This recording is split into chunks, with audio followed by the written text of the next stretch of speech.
Tonight we're heading back to the fog-draped lanes of Tudor England, where horses clip-clop lazily on dew-drenched cobbles, and the mail doesn't just travel slow, it travels fashionably late. You're walking now, bundled in rough wool and smelling faintly of wood smoke and dried lavender. There's a feather in your cap, literally, and a leather satchel bouncing gently at your side. A sleepy drizzle taps at your shoulders, but you don't mind. You're not in a rush. In fact, in this world, being late is practically a job requirement. You are the mailman. And no one in England has it better. The air smells of wet moss and damp parchment, and each time you pass a stable boy or blacksmith, you get a nod. A respectful nod. Because while most people in the Tudor world are elbow-deep in mud or sheep entrails, you get to travel. See the country. Sleep in actual beds. You deliver letters, sure, but you're also a source of news, gossip, courtly whispers. In a world starved for connection, you are the royal rumor pipeline. So, before you get comfortable, take a moment to like the video and subscribe, but only if you genuinely enjoy what I do here. And let me know where you're watching from and what time it is where you are. Now, dim the lights, and let's ease into tonight's journey together. You trudge along a narrow dirt road that cuts through foggy hedgerows. The sun is rising, or maybe it's setting, but you don't really keep track. As a Tudor mailman, your schedule is moreish than hour. Some days you deliver at dawn, others at dusk. It depends on the weather, the road conditions, whether your horse has indigestion or just doesn't feel like trotting. You laugh quietly to yourself. Nobody expects speed from you. In fact, the slower the mail, the more exciting it is when it finally arrives. It's like Tudor Amazon, if every package came with a lute ballad and a 2-week delay. Your hat itches, but it looks fantastic. Large-brimmed with a jaunty feather, maybe pheasant, maybe peacock.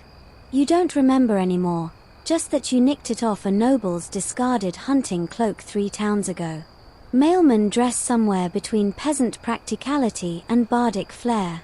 You need to look official enough that people don't chase you off their land, but not so fancy that you get mistaken for a tax collector. That's the real danger. And you carry, not much, actually. A few scrolls, maybe a folded parchment sealed with wax and a noble crest. Most Tudor folk can't read, and writing anything down is expensive and slow. You're really only serving the gentry, lords, ladies, bishops, and the occasional merchant rich enough to commission a letter. So instead of sacks bulging with mail, you've got room in your satchel for a bottle of cider, a crust of bread, and maybe a handkerchief embroidered with someone's initials. Someone who probably doesn't know you borrowed it. It's funny how people treat you. At inns, you get free porridge. At manors, the servants offer you ale and gossip in equal measure. Any news from London, they ask, eyes wide, as if you've just returned from the moon. You always tell them something juicy, even if it's made up. The Queen's cousin has a new spaniel. The court barber shaved the bishop's head by accident. A woman in Bristol had a chicken that lays eggs shaped like pears. Who's going to prove you wrong? And here's a fun historical tidbit to tuck under your bonnet. The mail system back then was less about public service and more about royal necessity. Officially called the King's Posts, it was a private network for transmitting important messages between the monarch and his agents. You were a cog in a secretive wheel, but an oddly pampered one. You had a badge or ribbon, proof you were part of the royal relay, and that meant toll gates let you pass free. Inns gave you food. And if someone messed with you, they might find themselves fined, flogged, or worse. It was probably the only government job in Tudor England that came with perks instead of boils. Historians still argue whether the average postman was just a glorified errand boy or a trusted agent of the crown. Some claim postmen were literate and trained, others think they were just warm bodies with sturdy boots. But one thing's for sure, you didn't need to be fast. Only faithful. And charming didn't hurt either. A robin hops across the road in front of you. You pause, let it pass. No rush. The letter in your pouch is for a noblewoman in Oxford, and she's probably still powdering her nose. Or grinding her own blush from beetroot and vinegar. Either way, she's not going anywhere. You adjust your pack. The straps creak like an old bed. Somewhere down the road, smoke curls from a chimney. A good sign, maybe a farmhouse with bread and cheese. Or at least a stable with hay and a dry place to nap. This job isn't about rushing. It's about surviving. Dodging rain. Avoiding fleas. Learning which inns give better stew and which ones sneak squirrel into the pie. You think back to the last village. A boy gave you a carved wooden whistle in exchange for news about his cousin in London. You didn't know the cousin, of course, but you made something up, said he joined the Navy and now sings sea shanties for the Queen. The boy believed every word. And here's the secret no one tells you. Being the mailman in Tudor times isn't about the letters. It's about the people. You're the thread between lives. The whisper carried by hooves and wind. And with no one rushing you, no one expecting perfection, you've somehow found a job that feels like wandering on purpose. You pass a crooked milestone half sunk into the weeds. It tells you you're roughly 12 miles from Oxford, or maybe 20. It's hard to say. The carving is worn, and your sense of distance depends mostly on the number of blisters forming in your boots. Still, you smile to yourself. 12 or 20, it doesn't really matter. No one expects you to be on time. That's the beauty of it. Tudor mailmen aren't rushed.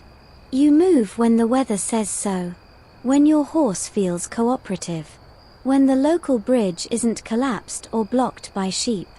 Tudor time is fluid, and the post follows suit. There's no official delivery schedule. No tidy Excel spreadsheets.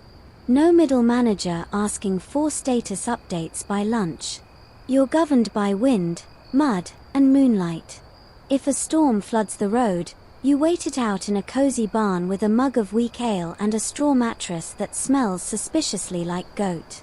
And no one blames you. You simply report, the ford was high, or the mare lost a shoe, or if you're feeling poetic, the stars were unkind last night. And people nod solemnly, as if you've just shared sacred weather wisdom. You trot your fingers across the flap of your leather satchel. Inside, one of the letters is sealed in green wax, with the mark of a minor duke whose name you forget. The letter probably contains instructions about sheep tax or an invitation to a hunting feast. Nothing urgent. Urgency doesn't exist here. In fact, sending a letter usually means you're expecting a reply by next season. Maybe. The Tudor mail route isn't even a full-time profession for many. Some mailmen are innkeepers on the side. Others are stable hands or constables who pick up letters while doing something else entirely. That means the guy carrying a message across the countryside might be stopping to shoe a horse, settle a tavern brawl, or flirt with the brewer's daughter halfway through his journey. You take your role seriously. Which mostly means you enjoy long walks, drink slowly, and sleep deeply. You pass a man leading a donkey cart. He squints at you, sees the feather in your cap, and steps politely off the road. "Post, is it?" he asks, tugging his cap. You nod solemnly and say, "King's business." It always works. No one questions it. It's like holding up a Tudor VIP badge. You could be delivering a letter about turnip planting strategies, and people would still bow like you were carrying the Magna Carta itself.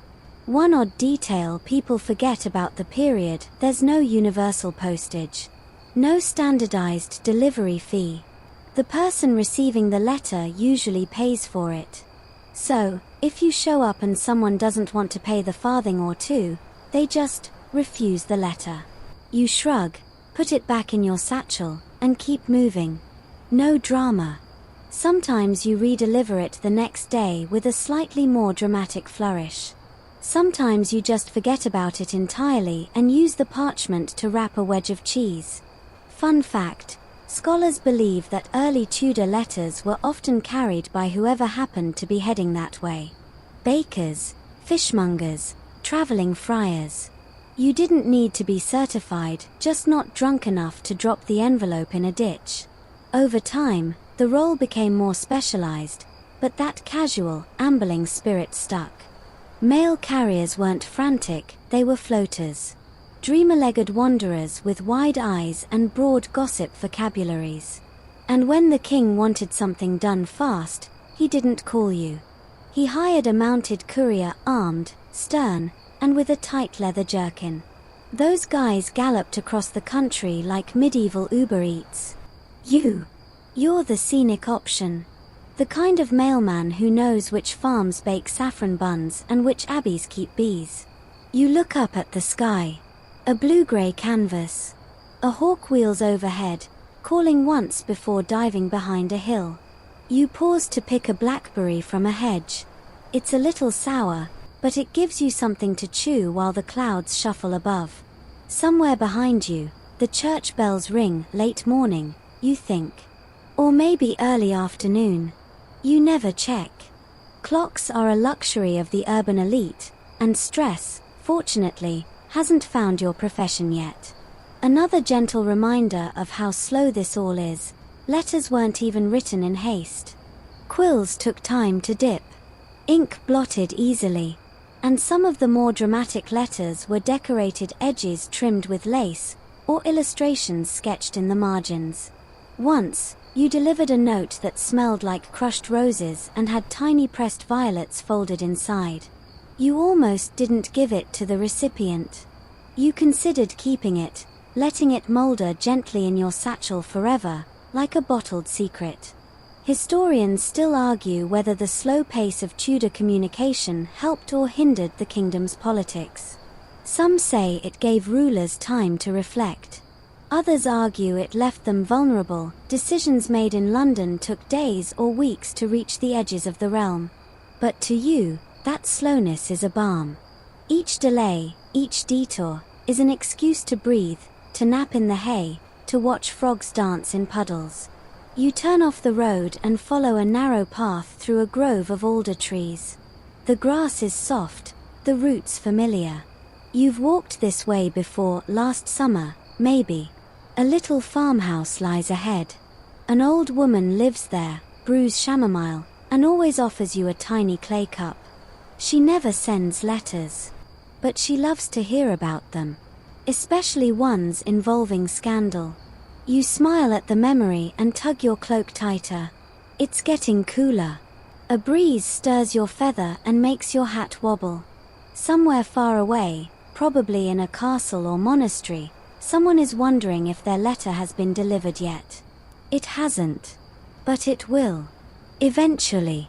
Probably. The farmhouse is just how you remember it. Thatched roof slumping like an old man's shoulders, herbs hanging in bunches by the doorframe, and a chicken that always looks personally offended by your presence. You lift the latch gently and call out, "Post," because even if you're not delivering anything here, it's a good excuse to drop by. The old woman, Agnes, appears like a ghost in an apron. She doesn't flinch when you tell her you're only passing through. She just motions to the stool by the hearth and hands you a mug that smells of mint, rainwater, and possibly turnip. You sip anyway. It's warm, and the fire crackles softly in the background. You don't talk much. You never do. There's something sacred about the silence you share with people like her, people who stay while you drift through. Eventually, she asks, "Any word from the court?" And you nod, spinning a gentle tale about a young lord who fell asleep during his own knighting ceremony. She cackles. Mission accomplished. This is where it becomes clear. Being a Tudor mailman wasn't just a delivery gig, it was a ticket to status. You're not a servant, not quite a commoner, and certainly not a noble, but you're something else. Something people respect. People offer you shelter, food, stories. And if you're lucky, clean linens. You bid Agnes goodbye and return to the road, your belly warm and your satchel lighter for having told a good lie.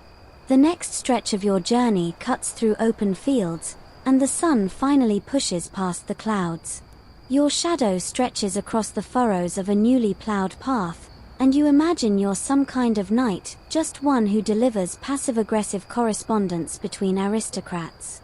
There's something oddly dignified about this role. Mail carriers, especially those in royal service, were treated as semi-sacred figures. You're the vessel of the king's word, even if it's just a complaint about someone's banquet being too French. That feather in your hat. It might as well be a crown. At your last stop, a manor house just outside Banbury, you handed a letter to a steward who treated you like you were on fire and made of gold at the same time. He offered you wine, real wine, and a slice of venison pie, all for delivering a single folded scrap of parchment. The letter was sealed with the family crest, heavy wax, and a ring impression deep enough to trap a beetle. The words inside were likely less important than the seal itself. In Tudor England, appearance mattered just as much as the message. You've learned how to move through this world with a sort of curated humility.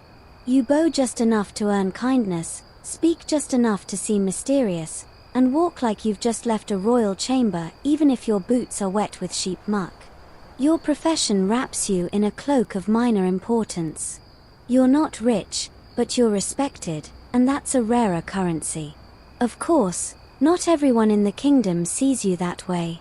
To some, you're just a drifter with a satchel and a feather, mumbling about taxes and trade routes.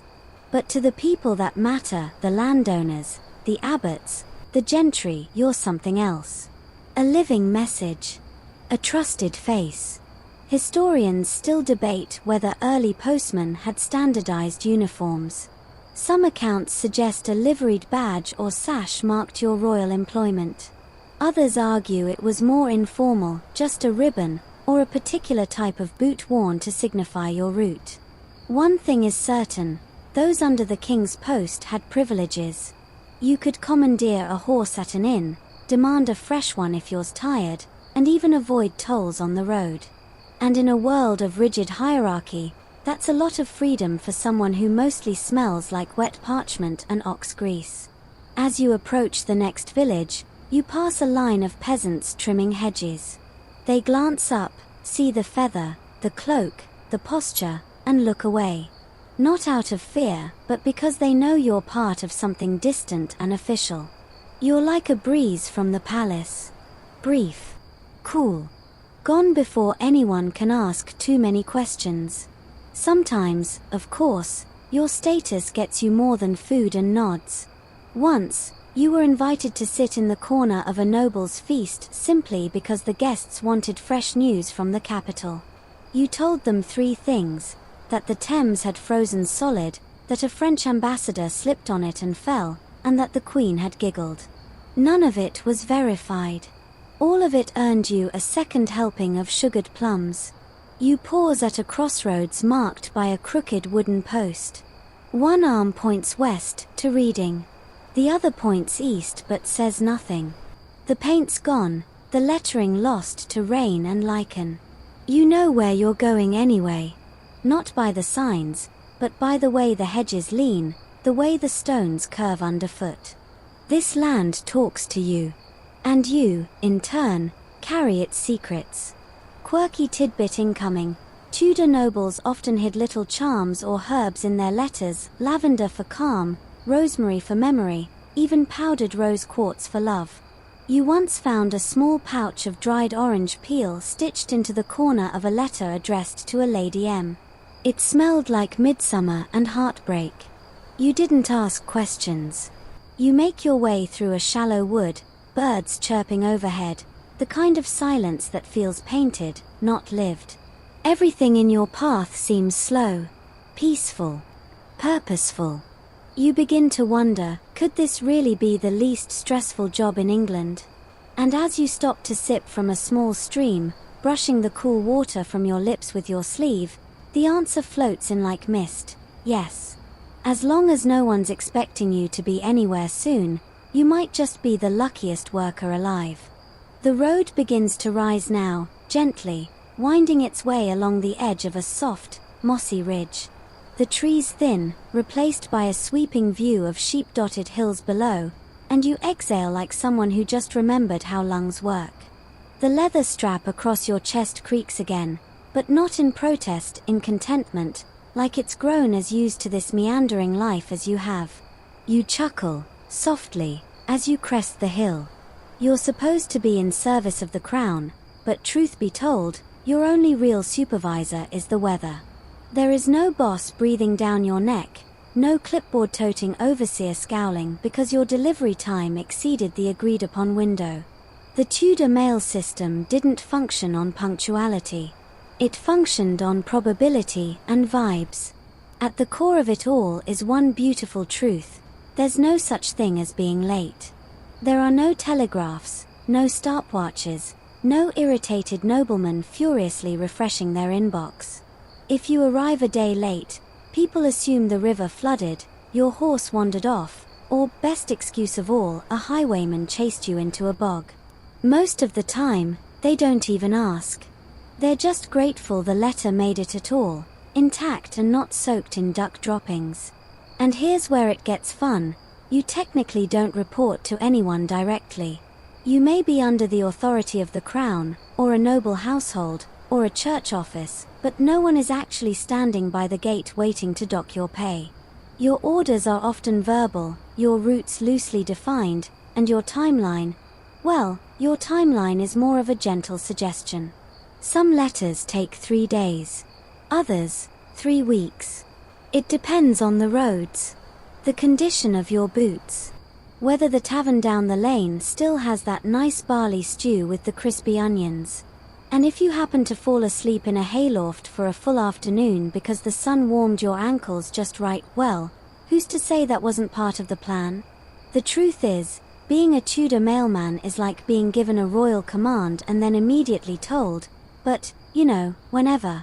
And no one checks up on you. There are no letters of complaint. No stern quills scratching out memos to HR.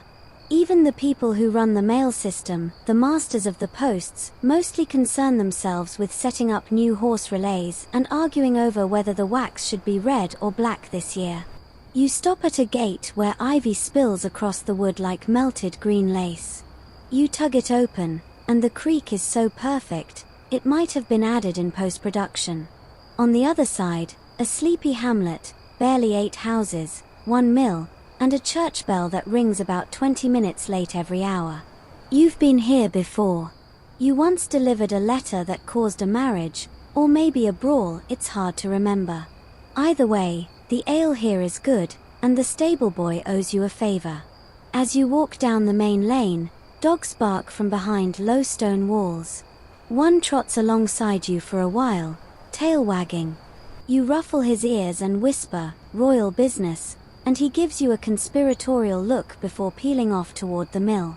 You don't look particularly official, but the locals treat you like a minor celebrity.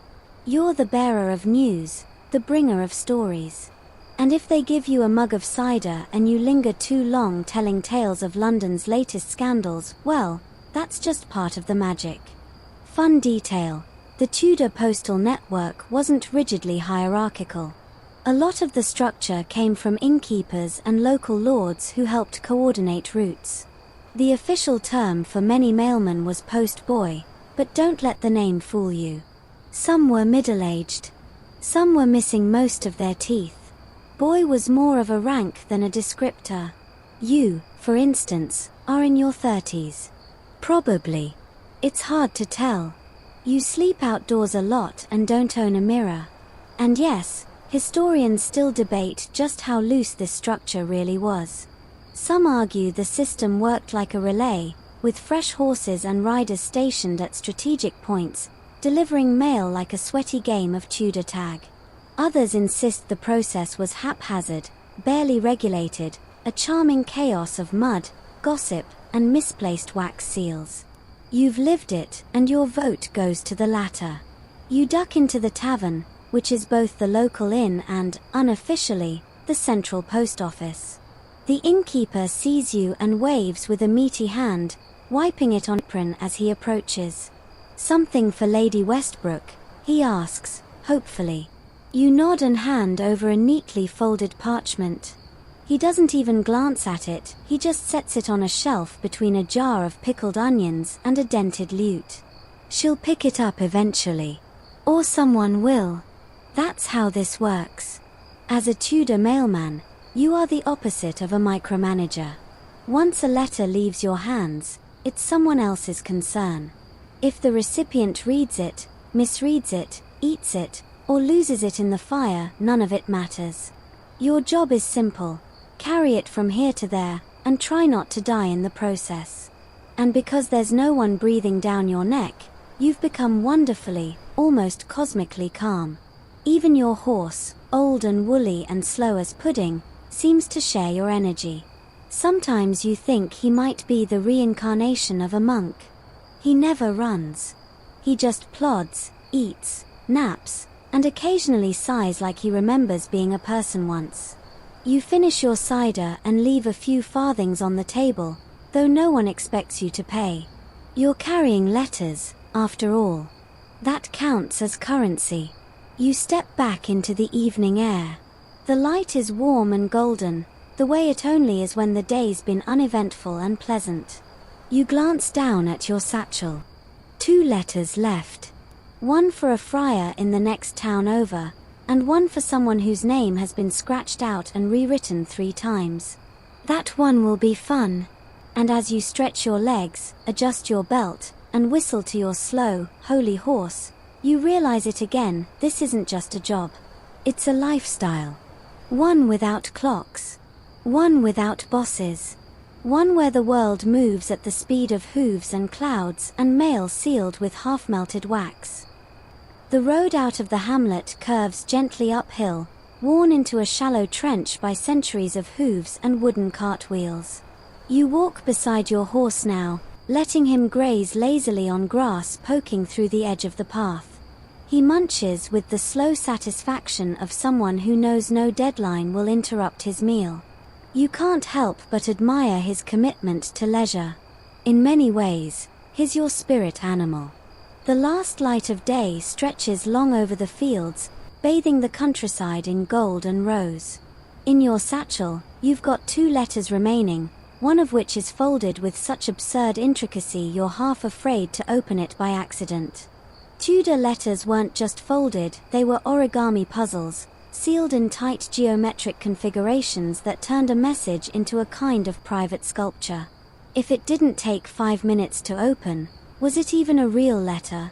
You remember once receiving a letter that had been twisted into a spiral, sealed with blood-colored wax, and decorated with a drawing of a snake. The woman you delivered it to, some mysterious lady near the woods, laughed when she took it and said, "Ah, from my brother." He always was theatrical. You're still not sure if she was joking. There's a kind of reverence in these letters. Paper is expensive, ink even more so, and many people write like they're afraid the parchment might bite them. The average letter is packed with pleasantries, honorifics, and Latin phrases you stopped pretending to understand years ago. You once carried a note that was written in verse, a 6-stanza complaint about someone's neighbor's goose. And don't get started on love letters. Flowery, sprawling, and sometimes accompanied by dried petals, or in one case, a cinnamon stick. Why? You'll never know. What's more, these letters can sometimes talk back. Not in the literal sense, though you've heard tales of bewitched parchment, but in the sense that the act of delivering the letter is often just the start of a whole conversation. You hand it over, and the recipient pulls you into a sitting room, demands you read it aloud, because they're illiterate, naturally, and then asks your opinion on every single line.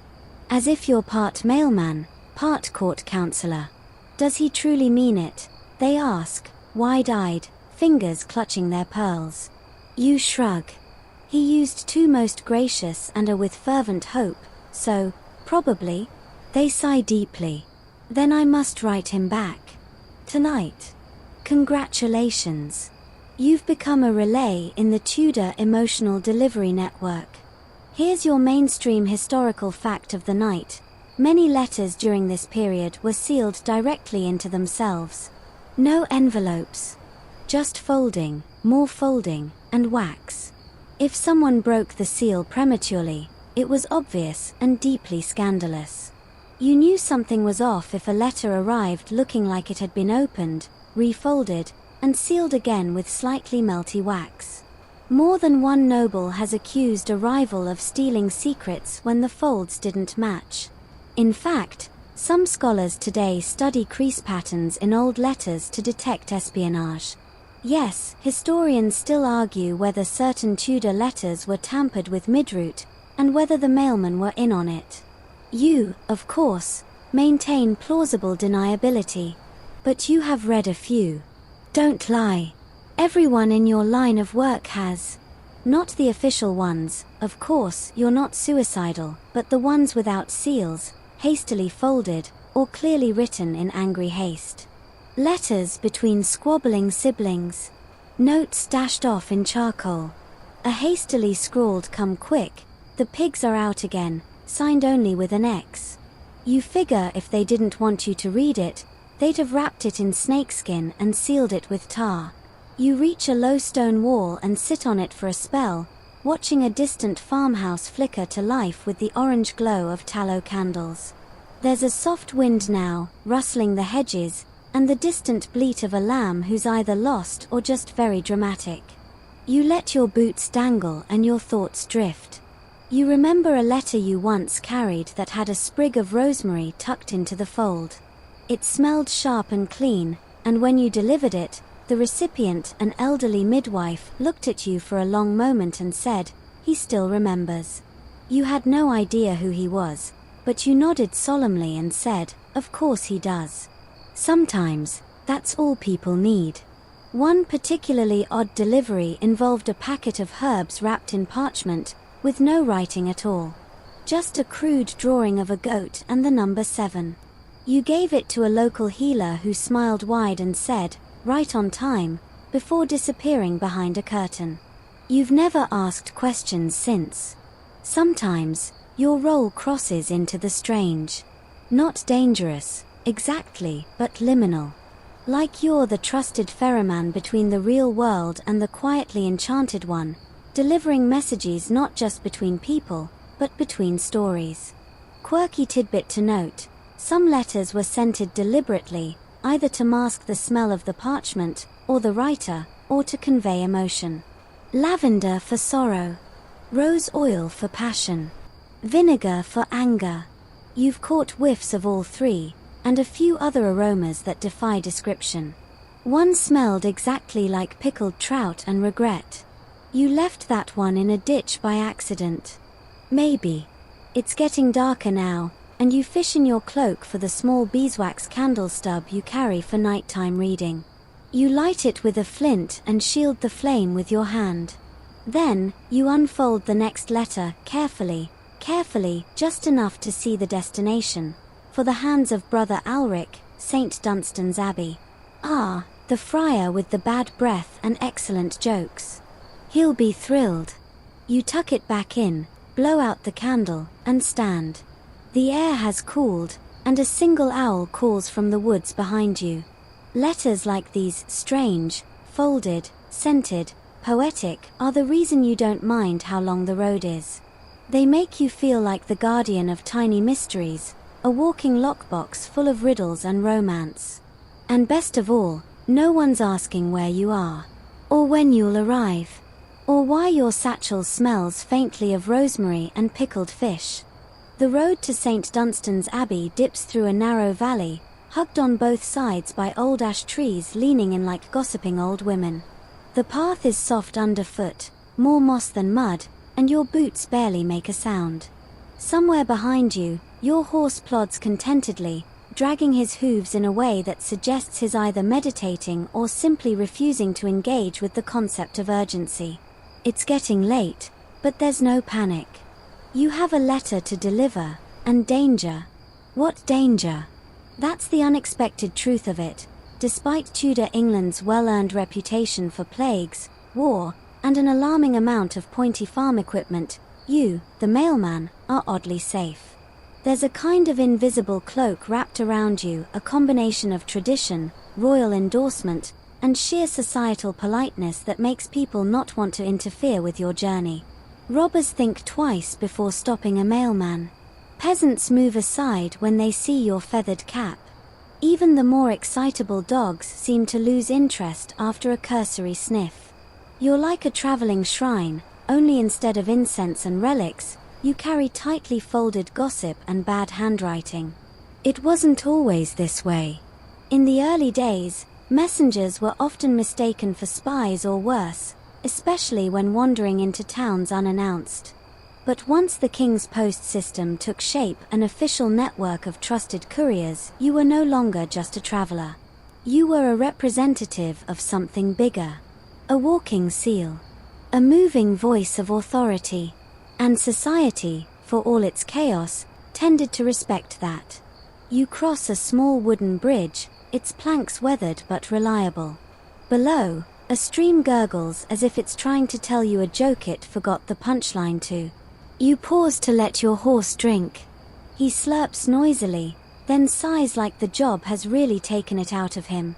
And it's true, there were dangers. Bandits did exist. Roads could be treacherous.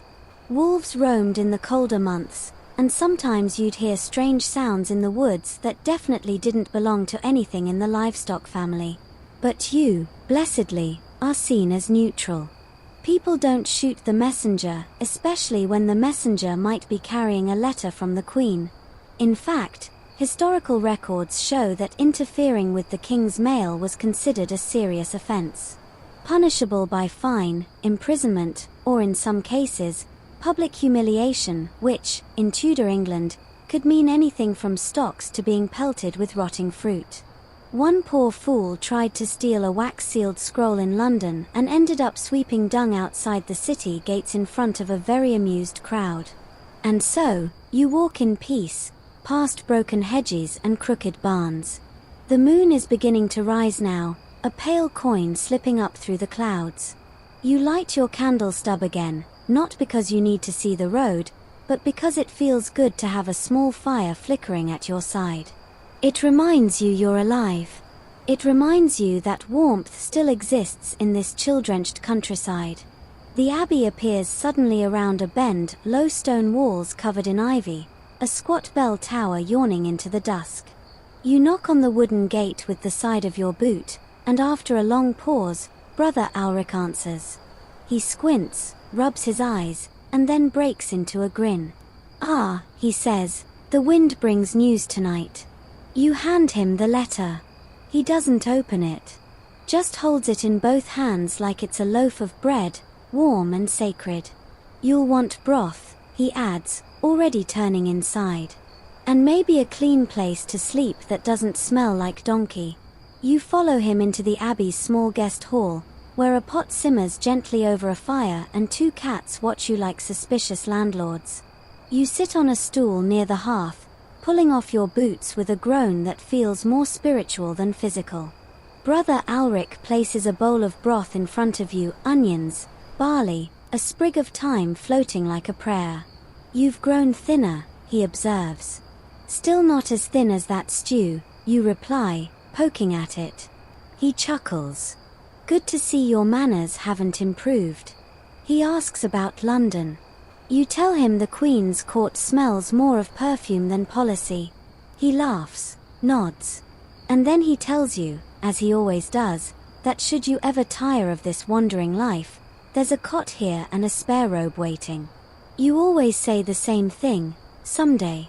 But you never mean it. Historians still argue how protected postmen really were. Some accounts say they carried brass tokens bearing the seal of the master of the posts, a sort of Tudor get-out-of-trouble-free card. Others claim the protection was more informal, a courtesy extended because no one wanted to be the person who accidentally delayed a letter to the Archbishop. Whatever the truth, one thing is clear, you've never had to draw a weapon. Not once. You carry ink, not steel. Odd little detail, some monks, like Brother Ulrich, also sent coded messages using symbols, botanical references, or deliberately misspelled words. You once carried a message with an entire sentence hidden in the first letter of each line. You didn't notice until you spilled cider on it and had to dry it in front of the fire. The resulting blotches revealed something about a hidden room behind the bell tower. You never asked. You just delivered it. Later that night, you lie beneath a woolen blanket in a guest cot. It smells faintly of candle wax, straw, and ink. The abbey is quiet except for the occasional hoot of an owl and the whispery scuffle of mice performing some kind of late-night interpretive dance near your pack. Your horse, tied safely in the abbey stable, is likely already asleep, dreaming of mud puddles and ignoring commands. You think about the safety of your work, not just from violence, but from stress itself. You've become part of the landscape, a fixture. A name whispered from door to door with a smile. You're not feared. You're not watched. You just are. And that, more than anything, is what makes this life special. You wake to the sound of distant chanting, rhythmic and slightly off-key, like the monks are still working out the melody. Sunlight slips in through the abbey's narrow window slits, casting golden bars across your blanket and the nearby stone floor. It's early, but not that early. Time, in the abbey, flows like honey. And no one is knocking on your door asking if you've hit your productivity targets this quarter. You stretch slowly, every joint in your body cracking like a damp wicker basket, and pull on your boots. There's still a little damp from yesterday, but that's just part of the charm. Brother Alric left a bowl of oats and a boiled egg on the bench beside your cot. You nod in silent thanks, eat them both without ceremony, and tuck your satchel under your arm once more. One letter remains, still sealed and still smelling faintly of lavender and ink. You leave the abbey through the side gate. The monks don't say goodbye, they never do. Their parting is always understood, always silent. And it's not that you're unwelcome, on the contrary, you suspect they quite like you, but in their eyes, you're a passing ghost, a flicker of the world beyond their walls. Too loud to stay. Too quiet to forget. As the path curls into the forest again, you begin to hum. Something simple. Something old. A tune you picked up 3 towns ago that seems to have embedded itself in your muscle memory. You're not sure if it's a hymn or a drinking song, but either way, it makes your pace lighter. The letter you carry now is headed for a manor near the village of Hambridge. It's not a long journey, but there's no pressure to get there fast. No tight schedules, no angry lords watching the sundial, no villagers standing by with sharpened sticks in case of delay. You arrive when you arrive. And should someone ask why you took the scenic route, you'll say, truthfully, the fields were green today. That's what sets your life apart. No one is micromanaging your every move. You don't clock in. You don't file paperwork. You don't even report your mileage. There is no central mail headquarters tracking your steps, no ink-stained supervisor waiting with furrowed brows and a list of missed delivery metrics. You are your own pace setter. Your own timekeeper. That said, there is a loosely kept account of where you've been. It's mostly oral, people mention your name to each other in passing. The mailman came through yesterday. He stayed at the Blue Pig 2 nights ago. He delivered Lady Hardwick's letter and took a turnip as payment. It's all very casual. A postal breadcrumb trail. You can trace your steps backward through tavern gossip and half-remembered innkeeper nods. And the pay? Surprisingly decent, if irregular. Some towns pay in coin, others in food, shelter, or the occasional goatskin coat. Once, you got paid in beeswax candles, 12 of them. You used them all within a week, mostly to read letters you probably weren't supposed to. No regrets. Here's a fun historical fact. In the Tudor period, mail routes were often controlled not by the crown alone, but by an interconnected web of local landlords and relay stations. It wasn't uncommon for an estate to act as a regional node, where letters and riders were swapped like a sleepy game of hot potato. Sometimes, a particularly chatty noble would delay the handoff by a full day just to interrogate the mailman about developments at court. This was especially annoying if you were trying to get back to an inn that served warm pies and had clean straw. You remember one such lord, Puffy Sleeves, Puffy Ego, who made you recount an entire letter out loud, word by word, because he thought the handwriting was too loopy. You did your best imitation of the sender's voice, nervous and nasal, and he laughed so hard he snorted claret out his nose. You left with an extra coin for your performance. Historians still argue whether postmen were ever allowed to edit or correct letters on behalf of their senders.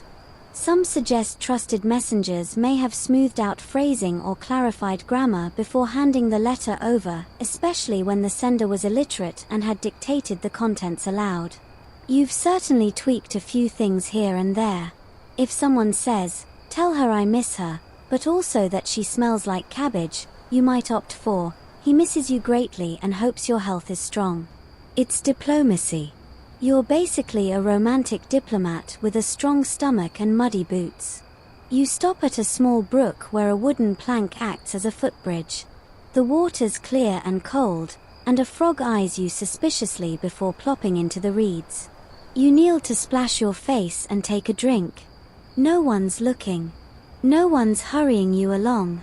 You've got hours before nightfall and only a few miles to go. Quirky tidbit alert. In especially rural areas, it was customary to leave outgoing letters wedged in the forks of designated trees, post trees, they were sometimes called. You've picked up more than one note stuck in a knothole or tied with twine to a fence post. One time, a squirrel had clearly chewed through the string and attempted to eat the message. You delivered the remains anyway. The recipient was surprisingly touched. As you continue your walk, a small girl runs past you, chasing a goose. She stops, sees your feathered cap, and gasps. "Are you the letterman?" she asks. You nod. Her eyes widen like you're the Pope. "Can I give you something for my aunt?" "Does your aunt live far?" She lives past the second tree and down the road with the red sheep. Perfect directions. You accept a folded daisy and promise to pass along her greetings. She curtsies, and vanishes in a swirl of grass and feathers. You smile for a full minute. Because this right here, is why the job never feels like work. You aren't rushing. You aren't stressed. You aren't staring down an endless stack of scrolls in a candlelit office while a steward taps his fingers. You're walking the land. Eating when you're hungry. Sleeping when you're tired. Making children smile and helping nobility write passive-aggressive apologies to each other. You are the human thread tying England together, one deliberately slow step at a time. The manor near Hambridge appears just as the sun begins its theatrical descent behind the hills, painting the sky in streaks of gold and apricot. It's not a large estate, more of a confident farmhouse in a nice coat, but it stands tall among the barley fields, its chimneys puffing gentle plumes like a sleepy dragon. You've been here before. The same lopsided gate, the same row of stubborn lavender bushes along the path, and the same large, judgy goose near the porch who still doesn't like you. You hold up your hand like a peace offering. The goose hisses anyway. Some things never change. You rap gently on the door. A moment later, a young servant opens it, wide-eyed and slightly out of breath. "Oh, letter man." You nod solemnly and reach into your satchel, presenting the final folded document with just the right amount of drama. Lavender wax seal, tied with a thin green ribbon. The servant takes it reverently, as if you've handed her a royal decree. "I'll give it to the lady," she whispers, then bolts back into the house, leaving the door swinging gently behind her. You resist the urge to peek in. You've seen enough Tudor interiors to know that most are variations on the same theme: carved oak furniture, drafty corners, and at least one tapestry that looks like it's been mid-sneeze for the last century. You sit down on a low stone step, letting your limbs relax. That was the last letter. Satchel empty. Mission accomplished. And here's the funny part. There's no official end to your route. No brass bell to ring. No form to sign. Just a satisfied gut and a mildly annoyed goose to mark your progress. You'll stay the night somewhere, maybe this manor, maybe an inn down the road, and by tomorrow, someone will press a new letter into your hand and say, while you're going that way. That's how it works. It never truly ends. Your job is a rolling fog of errands, folded paper, and aimless adventure. And you wouldn't trade it for anything. You lean back against the warm stone, watching the sky deepen. No one's calling for you. No one's asking for a quick update.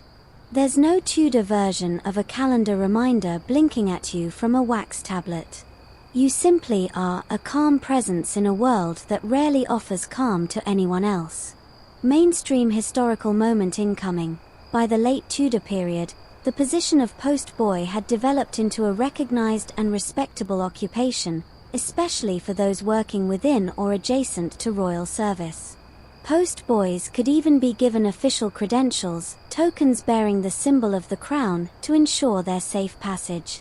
While your own role may not be quite so lofty, the prestige lingers. You are trusted. You are needed. And in a society built on hierarchy, that's no small thing. Of course, historians still argue whether postmen were seen more as servants or officials. Some claim they were treated with honor and courtesy. Others insist they were barely a step above the chimney sweep.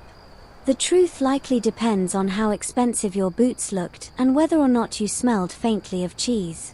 You aim for the middle ground, dignified peasant with a flair for storytelling. You've certainly been treated both ways. In one manner, they served you venison on silver, calling you Sir Messenger. In another, they made you sleep in the barn with the cows because the Lord was worried you'd bring in London smells. You had been in London, and you did smell, but still. But perhaps the best part of it all is that you aren't trapped. Not by a guild. Not by a master. You can say no. You can walk away. You can spend a whole afternoon lying in the grass watching clouds drift by and then declare, deliveries shall resume tomorrow. No one can stop you. No one wants to. You hear the manor door creak again. The servant girl reappears, holding a wedge of cheese wrapped in linen and a small loaf of bread. She hands it to you without a word, just a shy nod. You thank her and tuck the food into your bag. Supper secured. Will you stay the night? She asks, eyes hopeful.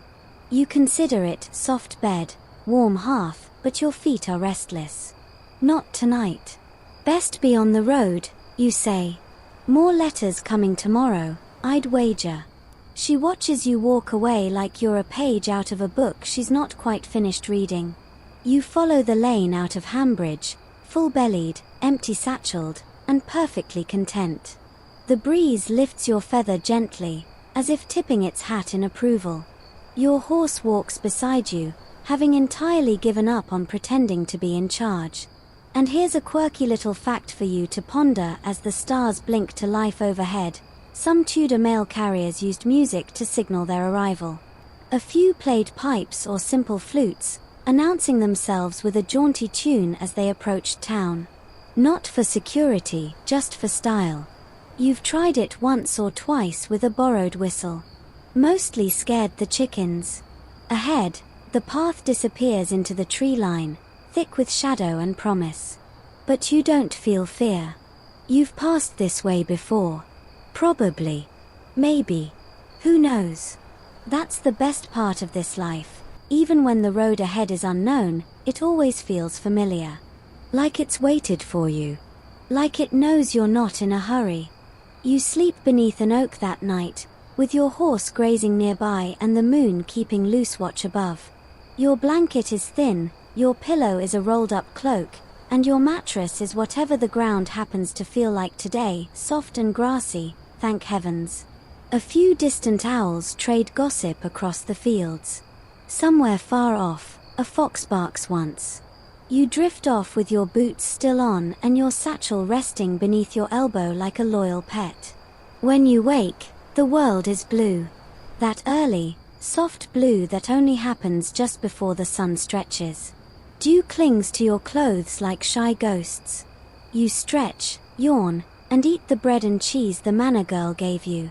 It's gone slightly stale, but so have you, and you've learned not to be picky. A new day, a new road. You don't even have a letter yet. And that's the remarkable part. You're not bound by parchment. You're bound by purpose. You head into town not because you have to, but because someone always needs a letter delivered. Eventually. It's like gravity. If you hang around long enough, a task will fall into your hands. And sure enough, it happens. At a small market town about 5 miles off, while you're leaning against a stone wall sipping weak ale and watching a man try, and fail, to sell cabbage as a luxury product, someone taps your shoulder. Letter, if you please. The voice belongs to a stern-looking woman with ink-stained fingertips and a no-nonsense bun. A schoolteacher, by the look of her. She hands you a tightly folded note sealed in yellow wax and bearing a symbol you don't recognize, something between a bird and a fish.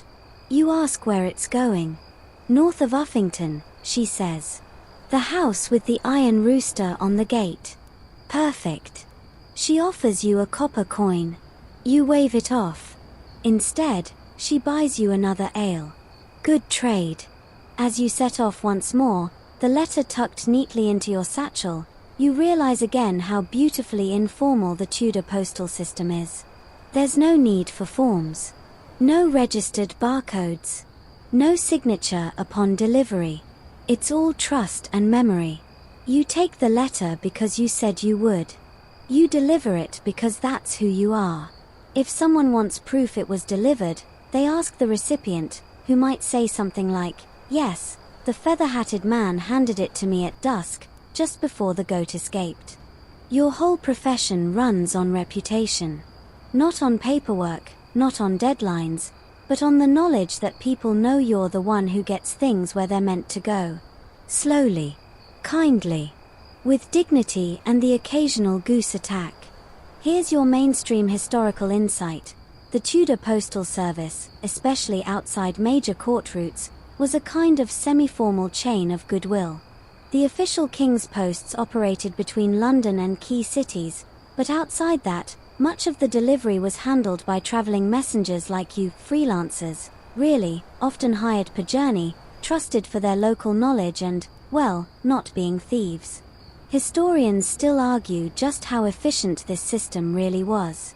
Some claim letters were frequently delayed, lost, or rerouted through improbable detours. I believe your cousin's letter went via Kent, because the man delivering it wanted to visit his aunt. Others say the personal nature of the system meant mail actually moved faster, because messengers cared about the letters the way a father cares about a sleeping baby, desperately, and with both hands. As you walk, the road changes under your feet. Sometimes it's packed dirt, smooth as bread crust. Other times it's just stones and ruts, full of puddles and betrayal. You adjust your pace accordingly. Your horse sighs in rhythm with your steps, like a very slow percussion section. Along the way, you pass a man painting a barn door. He nods once. You nod back. That's the greeting. Mailmen don't do chatter unless invited. You're part of the landscape. Expected. Familiar. Later, you meet a woman carrying 2 buckets. She offers you a slice of apple and asks if her sister in the next village might receive a message. You say yes. She doesn't even write it down. Just tells you, word for word. Tell her the baby arrived, big as a roast goose, and that I found the garnet brooch behind the clock after all. And that yes, I'll forgive her if she promises not to name the child after that useless man from the market. You nod. You'll remember it. Probably. Messages like that tend to stick. The emotional ones always do. Quirky tidbit of the day, you once delivered a message carved onto a piece of dried bark. Birch, if you remember correctly. No ink, just careful knife marks spelling out a recipe for something called dream vinegar. When you delivered it, the recipient said, "Finally, and offered you a sprig of mint and a thimble of something that smelled like fermented rain. You didn't ask questions. By mid-afternoon, you reach the house with the iron rooster gate. It's just as the teacher described. The gate screeches open like a dramatic actor entering stage left, and you walk up the path. A young man in a red doublet greets you, takes the letter with a quiet thank you, and hands you a plum. A perfect, ripe plum. You eat it under the apple tree in his yard while he goes back inside and closes the door. And that's it. Letter delivered. Job done. No questions, no forms, no dramatic curtain call. Just you, a clean satchel, and plum juice on your chin. The road stretches on, and so do you. Someone, somewhere, will have another message soon. Because the world doesn't stop needing mail. And you're the one who brings it. Your boots are damp again, but not from rain. The grass this morning is thick with dew, sparkling and stubborn, and even the tips of your cloak are wet with it.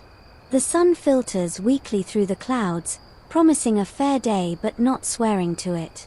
Your horse snorts, unimpressed by the morning's optimism, and plods behind you with the same slow faith he gives to everything. You're making your way east now, toward a village where the baker is rumored to owe someone a pie and the midwife has recently declared the stars uneasy. You've no letters in your satchel yet. But as always, it's just a matter of time. That's one of the odd truths about being a Tudor mailman. You don't always start the day with work. Sometimes the work finds you. It might be a noble woman flagging you down from her window with an embroidered handkerchief, or a monk scribbling furiously on a scrap of parchment and slipping it into your palm with a wink. You've even received letters from children, notes scrawled in charcoal, folded 6 times, sealed with pine sap, and delivered with the gravity of royal orders. One of them simply said, "Tell Lucy her goat is dumb." And you told her. Because that's the job. Today, as you pass a small cottage with smoke curling lazily from its crooked chimney, an old man waves you over. He's in a cap that's probably older than the chimney, and his smile is missing more teeth than it contains.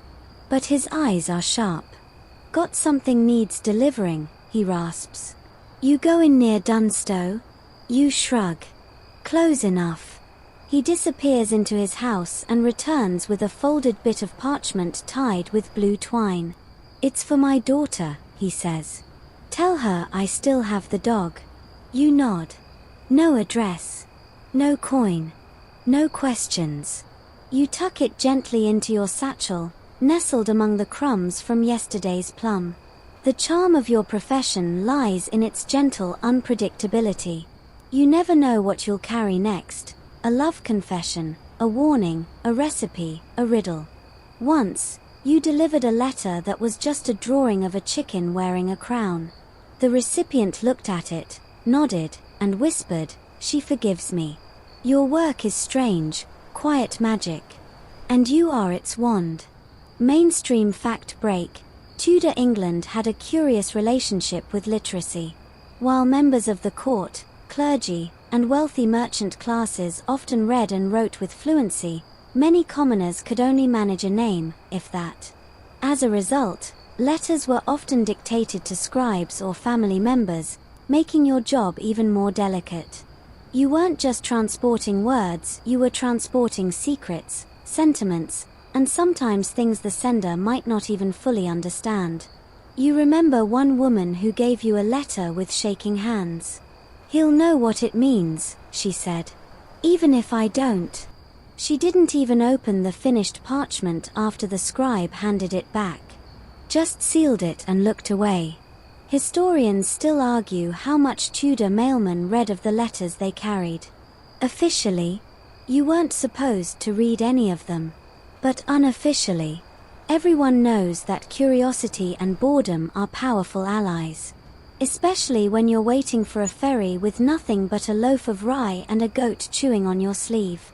So yes, sometimes you peek. Not for gossip. For context. For safety. For curiosity's sake. You once read a letter full of phrases like burn the root before moonrise and the pig knows what it did. You left that one in a hollow tree and walked in the opposite direction for the rest of the week. Today's quirky tidbit: some letters were sealed with edible wax. Don't ask why. You only found out by accident, when a goat ate an inn chewed through one of your deliveries and appeared visibly pleased. The recipient, when informed, simply said, "It's the thought that counts." By mid-morning, you pass through a village where a troupe of traveling players is rehearsing a play in the square. One of them sees your satchel and gasps, "Have you the script?" You shake your head. "Just letters." He sighs, disappointed. "I was hoping the Archbishop had written me back about my comedy." You pause. "Did he ask for it?" "Well, no. But I sent it anyway. He seemed like someone who could use a laugh." You offer your sympathy, and he hands you a warm apple tart in exchange. "For the road," he says. "Even if you're not funny." You tuck the tart into your bag next to the dog letter and continue on, the scent of cinnamon trailing behind you like good manners. It's true that your job doesn't come with armor or trumpets or a banner trailing in the wind. But it does come with freedom. No one tells you where to go. You aren't ranked or rated. There's no one watching from a tower with a clipboard asking why you stopped for 15 minutes to listen to a farmer explain how to tell if a pig is lying. Answer: it won't make eye contact. You pass a miller's wagon stuck in the mud. He waves you down, hoping you've got a message from the man with the spare axle. You don't. But you help him push the cart anyway. Not because it's your job. Just because you're there. That's another truth about being a Tudor mailman. You're not just a delivery system. You're part of the ecosystem. People trust you. They share things with you they wouldn't tell their own family. They ask for your opinion, your ear, your time. Not because you're important, but because you don't belong to any one place. You are neutral. Transient. Safe. You finally reach Dunstow just as the bell in the village tower rings 3 times, late, as always. You find the house with the thatched roof and the blue shutters and hand-deliver the old man's letter to his daughter. She tears up when she sees the twine. "He still has the dog," she whispers, laughing. You nod. You don't need to know the rest of the story. You never do. You leave Dunstow behind as the clouds gather overhead like gossiping aunties deciding whether or not to rain. The air smells faintly of wet stone and sheep. Somewhere nearby, a crow is making very opinionated noises. You pull your cloak tighter, not out of dread, but habit. The world looks like it might spit on you soon, and you'd rather not be caught with your satchel open. Your steps are lighter, though. Not because the road is smooth, it isn't, it's doing its best impression of a cobblestone argument, but because you've just remembered something. You have absolutely nowhere you're required to be today. It's a peculiar kind of liberation. You're a mailman without mail, a traveler without destination. And yet you keep walking. Not out of restlessness, but because that's simply what you do. Movement is your default setting. Stillness feels like an unsolved riddle. Besides, even when you're between jobs, people notice you. The feathered cap. The worn satchel. The boots that look like they've seen 3 lifetimes. You're instantly recognizable. You're useful. Like a walking notice board. Or a mobile whisper. And sure enough, halfway down the muddy lane that curves past a flock of alarmed geese, a young man flags you down with a hand that suggests mild panic and a shirt that suggests he got into a fight with a pie and lost. You're the messenger, right? You nod, already reaching for the satchel, as if it might magically contain the message he hasn't written yet. "I need you to bring this to my mother," he says, pulling a folded note from inside his jerkin. It's damp around the edges and smells vaguely of cider and desperation. "Let me guess," you say. "Apology letter?" He sighs. "She told me if I ever wanted back in the house, I had to use proper channels." You don't ask what he did. That's not your job. Your job is to fold the moment into your satchel, carry it somewhere far away, and set it down like a gift. You tuck the letter into the pouch and he presses a handful of walnuts into your hand. Payment, apparently. You don't complain. You've been paid in worse, one time. It was a live cricket in a thimble. That one escaped. You think it's still in your boot somewhere. As you head north toward his mother's village, you remember something odd about the route. There's a bridge with a name, Sorrowspan. Nobody remembers why it's called that. You've asked, gently, over the years. The locals just shrug and say, because bad things used to happen there. Very specific. You approach it cautiously, as always, but nothing bad ever happens to you there. In fact, you once had a very good cheese sandwich on that bridge. So really, it balances out. You cross slowly, savoring the view, reeds in the water, fish darting between shadows, a heron watching you like it's judging your handwriting. There's a peace here. A pause. A reminder that not every place with a grim name is grim in spirit. And here's your mainstream historical gem for the day. Not all Tudor roads were equal. Major routes, often called post roads, were maintained for official use, but the smaller ones, the ones you're walking now, were patched together from old Roman paths, shepherd trails, and wishful thinking. Maintenance was local and wildly inconsistent. If a wheel broke or your boot vanished into a puddle, well, that was just the road being honest. Historians still argue whether Tudor England's mail routes were more efficient than we give them credit for. Some records suggest incredibly fast deliveries between cities, 24 hours from London to York if the weather was friendly and the horses felt like cooperating.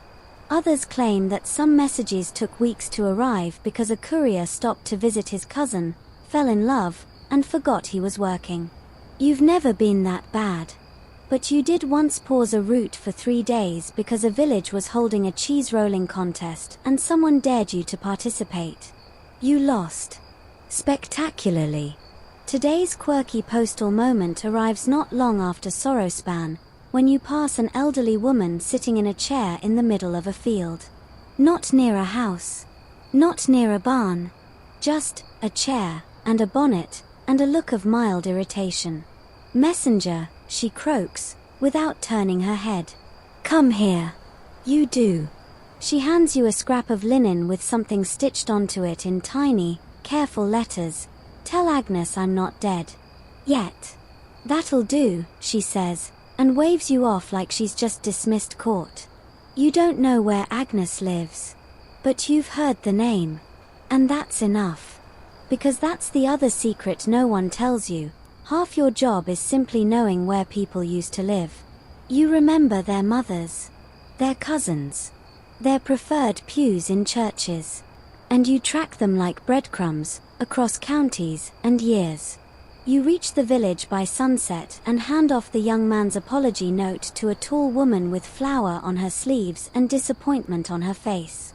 She reads the first few lines, sighs through her nose, and says, I'll think about it. She hands you a small pot of quince jam. He better not expect a letter back. You nod. You've learned not to assume anyone writes back. And as you step outside, letting the cool evening air wrap around your neck, you feel it again, that soft, strange warmth of knowing you made something happen. Quietly. Efficiently. No mess. No fuss. A letter moved from one heart to another. Maybe not solved, but shifted. You find a bench near the well, unwrap the walnut bundle from earlier, and share a few with your horse. He seems unimpressed but chews anyway. The sky is purple now, and the stars are just beginning their shift. You lean back, boots stretched out, and let yourself rest. For a moment. Because someone will need you soon. And when they do, you'll stand, smile, and reach for the satchel. Because the world writes letters. And you're still the one carrying them.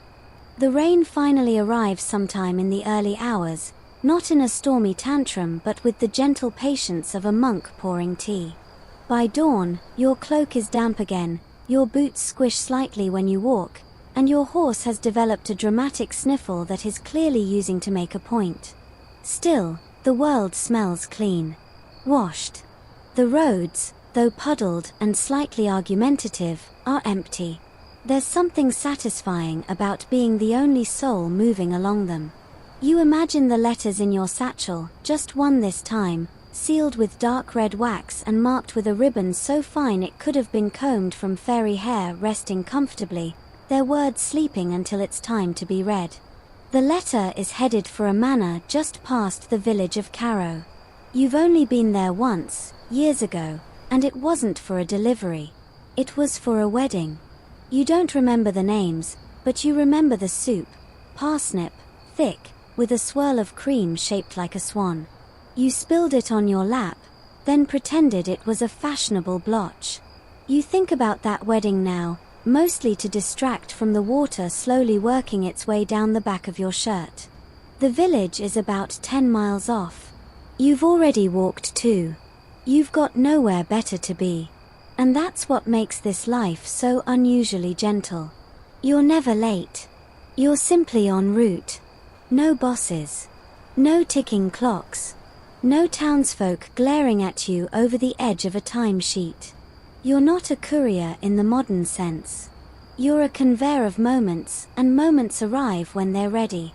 As you pass a row of mossy stones that might once have been a wall, or a very disappointed hedge, you think about how little of your job is ever recorded. No logbooks.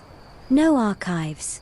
No proof you were here beyond muddy footprints and the vague scent of pickled onions you had for breakfast.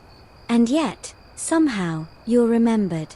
In each village, people say things like, "Oh yes, the post fellow with the feather," or "the one who helped carry our aunt's chair," or "Didn't he have that horse who hates ducks?" You're not famous. You're not forgotten. You exist just enough to be missed when you're gone and smiled at when you return. Mainstream moment, coming up gently, the official Tudor postal system didn't serve everyone. The king's posts were for court business, highborn correspondence, and royal dispatches. The rest, that fell to a beautiful tangle of semi-official messengers, local runners, and hired walkers like you.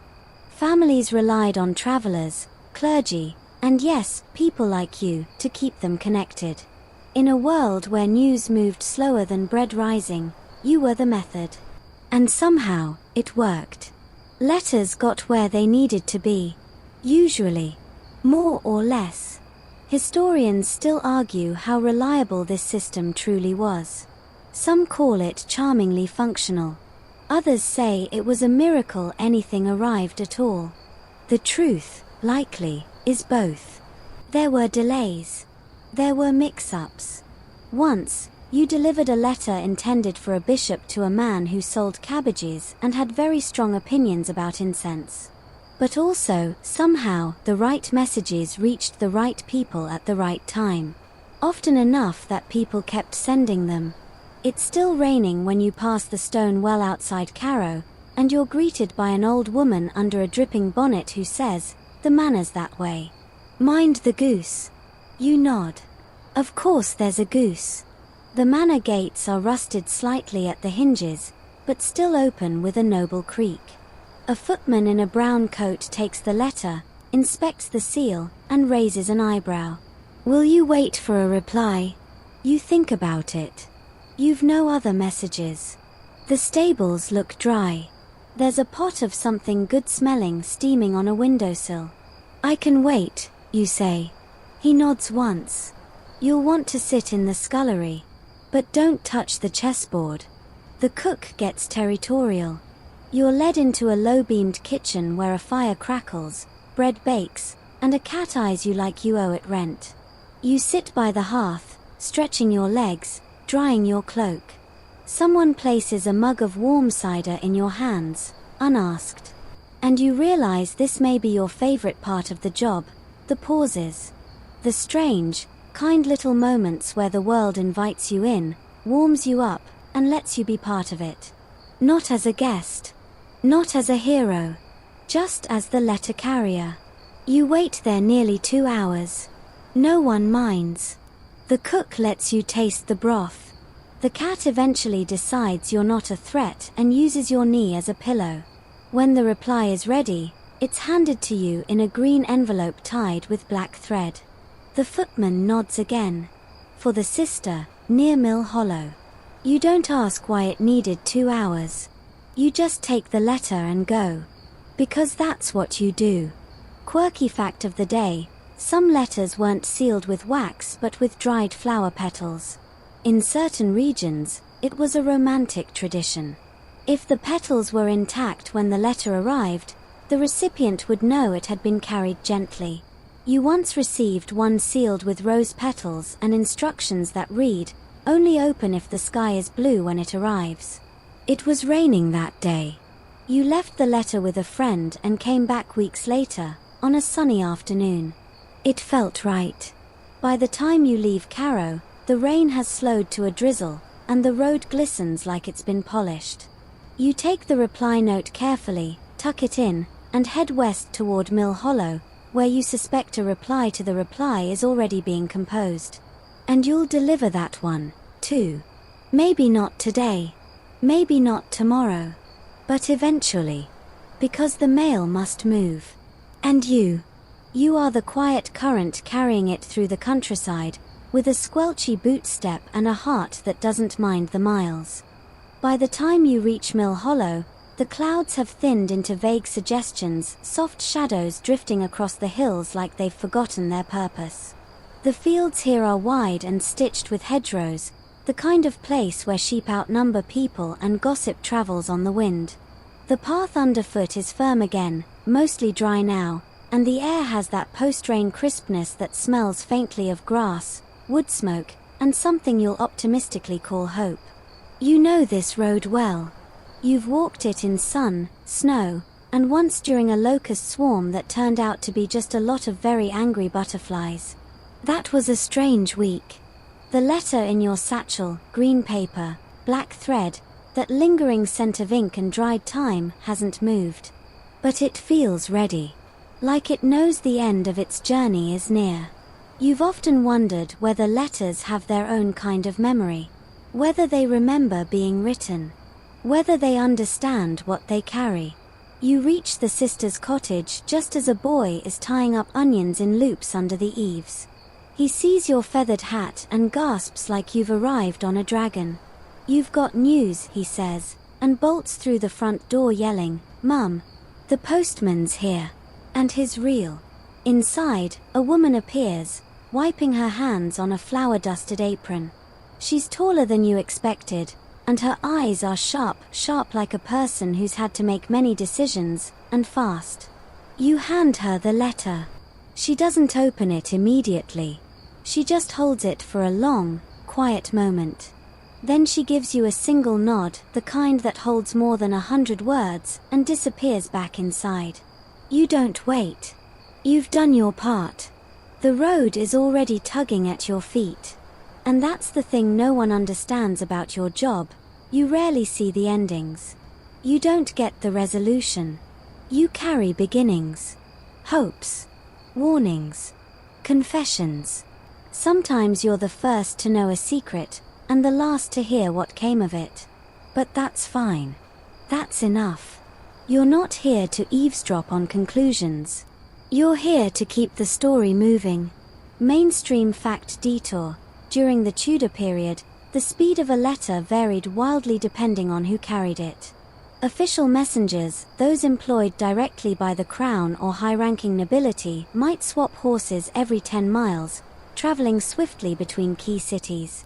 But local carriers, like you walked. Or rode the same animal for days. You relied on memory, direction markers, and the kindness of strangers. And somehow, messages still made it. Often faster than anyone expected. Occasionally faster than was strictly believable. Which leads us to the open historical debate. How did so many letters arrive at their destinations without maps? Some say local couriers simply memorized the roads. Others claim that villages maintained informal directional networks, guides, word of mouth, even carved symbols in trees to help mark routes. And there's always that one rogue theory that Tudor Mailmen possessed an uncanny sense of direction, which is both flattering and completely unhelpful.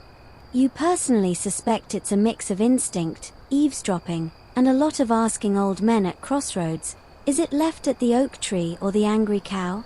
As you leave Mill Hollow, you pass a man trying to convince a very stubborn mule to move. You offer to help, but he waves you off. "She's just dramatic," he says. "She'll walk when she's ready." You nod. You understand completely. You make your way up a low hill, the sun now warming your back, and pause near the top.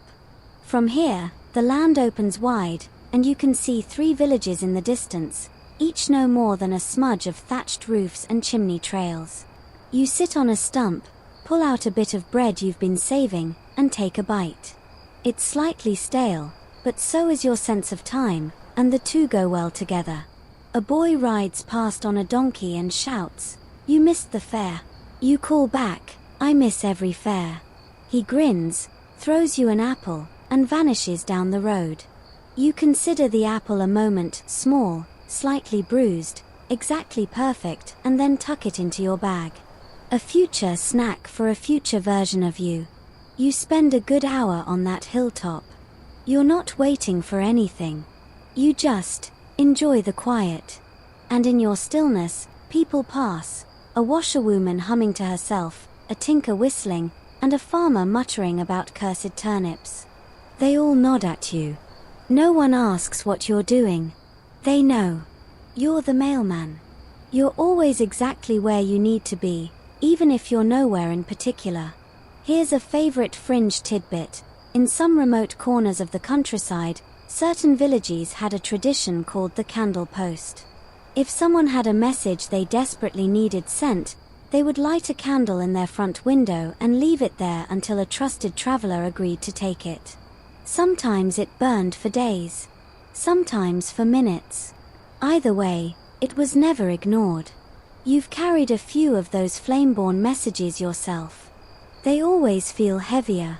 By evening, you wander into a hamlet you've never visited before. It has 3 homes, a duck pond, and a sign that simply reads yes. You love it already. A woman on a stool sees your satchel and asks, "You delivering or collecting?" You pause. Then smile. Bit of both, maybe. She hands you a letter. No name. Just a drawing on the front, 2 hands clasped, one wearing a ring. You nod and slip it into the satchel. It'll find its way. They always do. Because the post doesn't need urgency. It needs trust. And you've got that in spades. Morning comes wrapped in gold. Not the brash, brilliant gold of summer, but the soft kind like it's been filtered through a lace curtain. The kind that makes cobwebs look like treasure and turns puddles into polished mirrors. You stretch beneath a rowan tree and crack your back with the satisfaction of someone who's slept not well, but well enough. Your horse is already awake, chewing grass and eyeing a nearby chicken with the sort of suspicion usually reserved for tax collectors. You check your satchel. 2 letters now. One from the tiny hamlet called Yes, still unlabeled, just the drawing of those clasped hands, and another from a baker's apprentice who flagged you down at dawn, handed over a roll of parchment, and said, if she reads it while the dough's still rising, she'll say yes. Probably. You didn't ask who she was. You just took the message. That's your rhythm now. No overthinking. No judgment. You're the in-between. You begin your walk toward a village named Hopwither. You've never been there, but you know where it isn't, which is often just as useful. You pass through 2 groves, a sleepy herd of cows, and a man building what appears to be a boat in his garden. When you ask why, he shrugs and says, "Practice." Fair enough. You follow a stream for 1.5 miles. It sings to you not in poetry, but in small, clear things, pebbles clicking, dragonflies darting, the gentle swish of reeds. You cross on a log and nearly fall. Your horse watches with what can only be described as quiet scorn. He's seen worse. So have you. And yet, You grin. Because this is a good road today. Kind. Honest. Full of sunlight and the promise of small conversations. Here's your historical grounding for the day. While official couriers traveled between state-sanctioned posts, most messages were exchanged through informal social networks. The term tavern post actually referred to the common practice of leaving letters at inns, markets, or alehouses, where a passing messenger, often unpaid, might pick it up and carry it onward. In this way, Tudor England's mail system was as much communal storytelling as it was bureaucracy. Historians still argue whether this decentralized system was inefficient or brilliantly democratic. Certainly, letters were lost. But many also arrived because of the community's involvement, because someone remembered that a friend's cousin was headed east next week, or because a stranger recognized a family seal and thought, "This belongs to someone I know, or someone I'd like to know." You approach Hopwither just before noon. The village isn't large, 6 cottages, a crumbling mill, and a very proud sign that reads, "Founded before London, probably." You deliver the apprentice's letter to a young woman kneading dough outside her door. She reads it, blushes, and says nothing. But her smile lingers long after you've left. And that's enough. The second letter, the one with no name, only clasped hands, still rests in your bag. You consider it for a while. There's no destination. No seal. Just an image and the weight of what's likely a message too personal for explanation. So you do what you always do when things aren't clear. You wait. At the village green, you sit beneath an elm, letting the breeze play with the corner of the letter. You half doze, half listen. Snippets of conversation float around you like dandelion fluff. He says the chickens are cursed. I think he's just lazy. We need another stool. This one keeps biting people. The moon was far too smug last night. Something's coming. Eventually, a woman walks past. She's tall, older, wrapped in shawls the color of river clay. She sees the letter in your lap and freezes. That's mine. You look up. You don't ask how she knows. Some people just do. You hand it to her. She doesn't open it. She just tucks it into her sleeve and whispers, "Took long enough." Then she walks on. You sit with that moment for a while. Not needing to understand it. Just letting it be what it was, an ending. Or maybe a beginning. Your quirky tidbit for today. Some messengers carried not only letters but small tokens as proof of delivery: buttons, beads, sprigs of rosemary. In one village, the custom was to send a single clove as a sign that the message was from someone truthful. You've received cloves twice. Both times, they came with notes that simply read, "You'll understand later." You didn't. But that's not the point. You leave Hopwither with an empty satchel and a heart full of warm, inexplicable feelings. Your horse flicks his tail at a bee and snorts approvingly at the direction you're walking. That's his way of saying, "Yes, this will do." The road leads uphill now, through bracken and low ferns. It's quiet. Even the birds seem content to just listen. You feel taller. Lighter. Not because anything extraordinary happened, but because everything was just enough. And that's the gift of your work. You don't bring thunder. You bring threads. Little pieces that stitch the country together. Whispered promises. Quiet hope.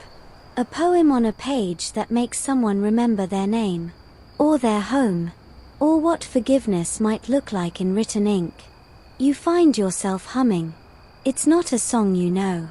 But it fits the pace of your feet, and the feel of your cloak swishing, and the rhythm of your horse beside you. It's a messenger's tune. The kind that doesn't need words. Just road. The hills begin to flatten as the sun drips lower in the sky, smearing the horizon with soft tangerine and rose. The light has that sleepy, honeyed quality now, slanting, stretching, sighing. You've always liked this part of the day. It feels earned.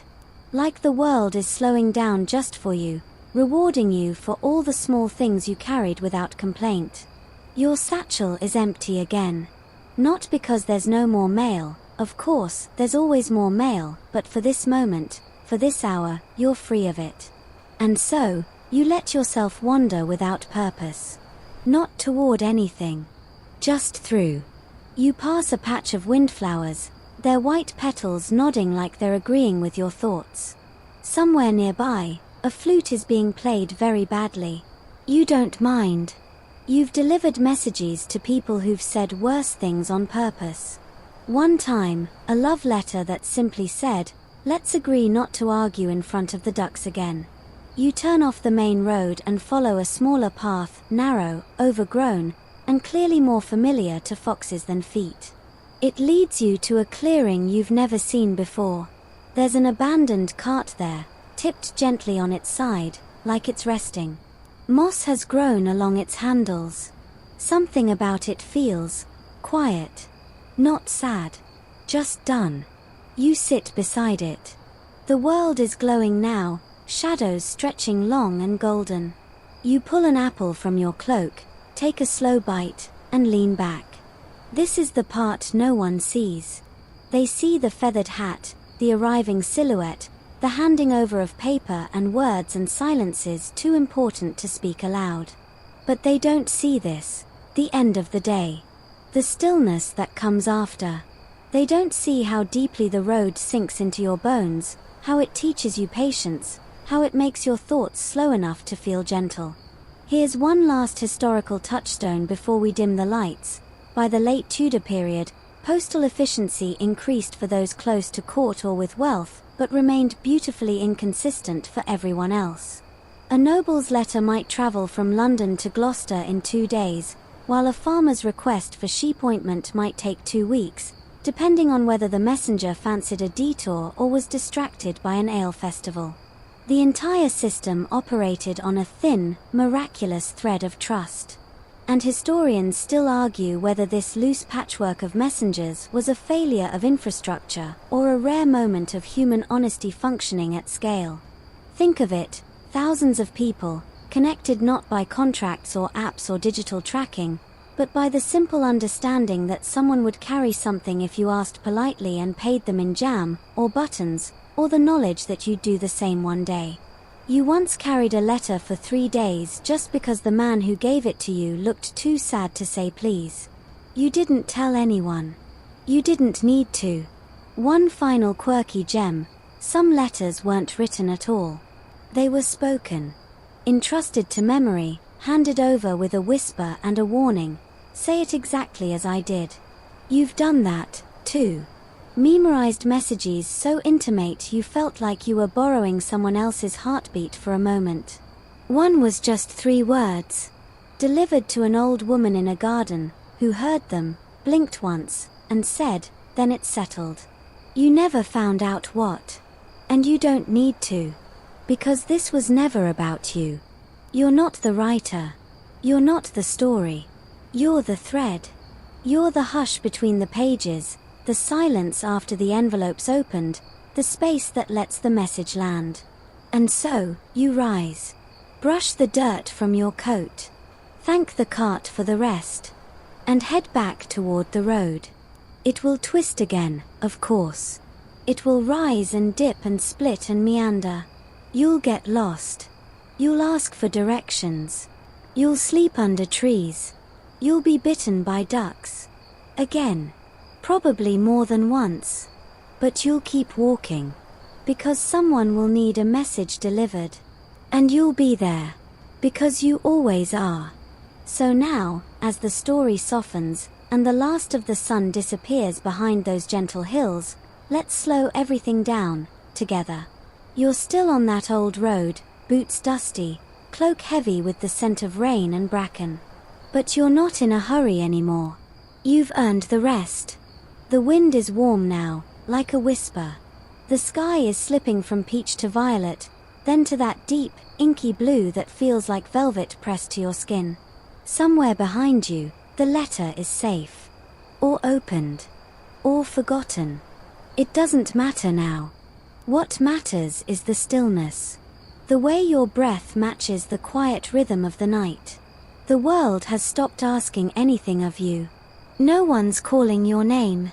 No bells ringing. No roofs leaking. Just the hum of crickets, the rustle of leaves, and the occasional snort of your sleepy horse, who's finally curled up in his own way, dreaming of hay and spiteful geese. You lie back on the earth, cloak wrapped around you, and let yourself feel weightless. Like a message with no need to be sent. Like a name that doesn't need to be remembered to be loved. Let your limbs go heavy. Let the road fall away behind your eyelids. You've walked far. You've listened well. You've delivered something only you could carry. And now, with the stars blinking open like soft lanterns above the trees, you can finally, peacefully drift. Sleep deep. Sleep slow. The world will wait.